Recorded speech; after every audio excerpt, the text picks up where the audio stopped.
Good morning, Frady Bunch. How is everybody doing today? I hope the world is treating you well, and I hope you're treating yourself well. We got to do some self-care, self-love here, so take care of yourselves, people. That's it. I'm done for today. Goodbye. Just kidding. Yeah, no, it is important to take care of yourselves. I've kind of had a really up and down week, emotionally, I guess, mentally. A gentleman that was close to my family passed this week, and it was kind of very sudden and a little bit unexpected, so it just was kind of an emotional blow on an otherwise very just kind of meh week. So I've been processing that for the last couple days, and I just thought, you know what, I want to bake because baking makes me feel better, and so that's why I'm here, to help you all feel better, help you check in with yourselves, because we have to do that, especially since the world is just still bonkers. And yeah, so today I'm excited. Let's be honest, I'm excited every day that I bake because the one bee baking is so much fun and I love it. Okay, but I'm excited today because I am making those Lofthouse sugar cookies, and I know you all know the ones that I'm talking about, those like thick, like super pale white sugar cookies with like the just layer of wonderful sugary frosting on top and the sprinkles. I am making that today, and this is obviously an adaptation. This is a copycat recipe, however you want to interpret it. That's just what I've been feeling lately. Instead of going out and buying the cookies, I'd rather make them myself and know what's going into it. So that's what we're doing today. We are making Lofthouse sugar cookies, and it's going to be fun and exciting and delicious. Obs, because I'm making it and you're making it. I challenge you to follow along at home with me while I make these, or you know, save this video so that you can follow along later on to make these, because they're going to be amazing, I hope. There's always the possibility that they won't turn out, and it's okay because trial and error. All right, so without further ado, Potterheads, let's get started. Okie dokie. So I have my KitchenAid mixer here fitted with my whisk attachment. If you don't have a KitchenAid mixer, by all means use a hand mixer. It'll be fine. And this is a little bit different process for me, so I'm excited about that. First things first, I am going to be using a kitchen scale. You don't have to use a kitchen scale, by all means. You can definitely convert your measurements into cups. But I am just going off of the recipe, and I'm using the weight measurement as opposed to the cup measurement. So you're going to need 6 ounces of confectioner's sugar. So I have this Alexity kitchen scale. What you're going to do if you're using a kitchen scale, so you're going to take your bowl or plate or Tupperware, whatever it is you're going to be using to do your measuring in. I'm using this cute little like vintage measuring cup bowl that Jake's Grammy gave to us. I love it. It's super cute. So I'm just going to place this on the scale, and I have mine set to ounces because that's what we need, and I'm just going to hit the 0 button, zero it out, so it's no longer factoring in the weight of the bowl. And we're just going to gradually add in our powdered sugar until we get to 6 ounces. So I have my 6 ounces here. I'm just going to add that in. I'm going to set that aside because we will need it later.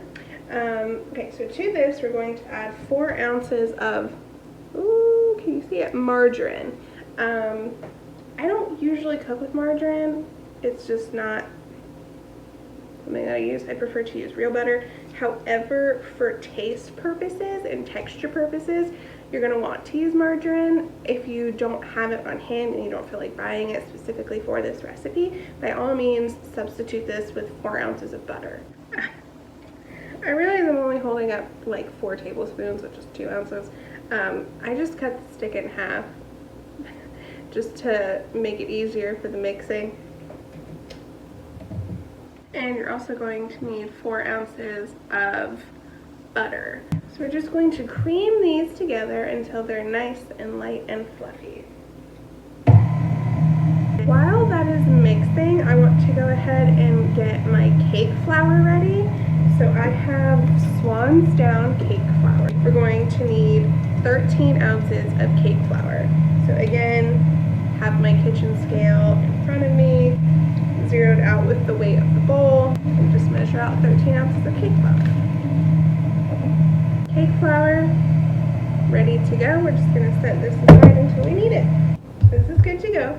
To this, we're going to add 1 teaspoon of vanilla extract, a 1/4 teaspoon of almond extract, and 1 large egg that is room temperature.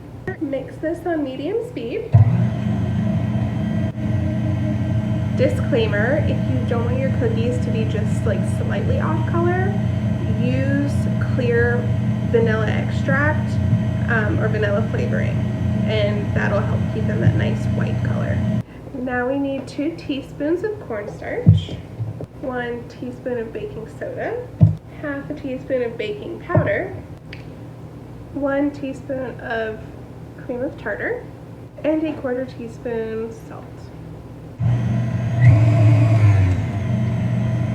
Mixing this together. We're switching to our paddle attachment and we're going to add in our cake flour. I'm going to do this in 2 batches.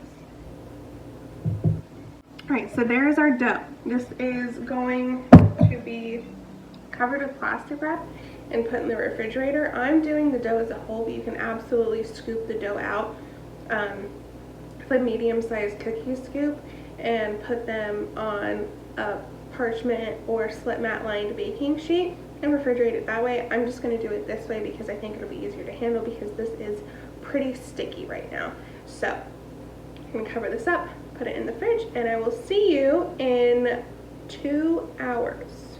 Okay, it has been about 2 hours. Our dough has chilled. It's looking really good. So I have a medium-sized cookie scoop here. I'm just going to scoop the dough, put it into my hand, and we're just going to kind of flatten it with our fingers. Okay, so here's the cookie. This is about 3 inches wide, half thick. I'm just going to put this on a slip mat lined baking sheet. Here are 6 cookies. I'm going to put this in a 375-degree oven and bake for about 8 to 9 minutes until they are baked. And then put them on a cooling rack and let them cool completely before we frost them. Okay, so now we're going to make our frosting to put on top of these. I have my kitchen, what is this thing? Scale. Kitchen scale here, zeroed out with the bowl on top, and we're going to measure out 16 ounces of powdered sugar. That's all measured out. So in our stand mixer, I'm going to put 8 ounces of softened butter. I'm going to fit it with our paddle attachment, and we're going to let that cream until it's nice and smooth. I actually switched to my whisk attachment because I wasn't happy with how our butter and powdered sugar was coming together, so before I got too far, I switched over to the whisk. Now, we're going to add in 2 teaspoons of vanilla extract. I'm going to add in a pinch of salt. We're going to use the lemon yellow Wilson gel food coloring. We're just going to use a little bit of this. You can use whatever color you have on hand. Yellow just so happens to be my favorite color, and I have a bunch of gel food colorings for a lot of the cake decorating that I do. So, and I also have a half a cup or 4 ounces of milk here. I'm going to add this in gradually until I get the consistency of frosting that I'm looking for. I don't want to add this in all at once because it'll just turn into a big soupy mess.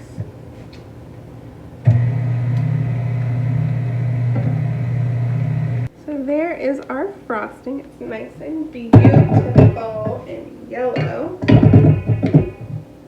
So I'm going to put this into a baggie here.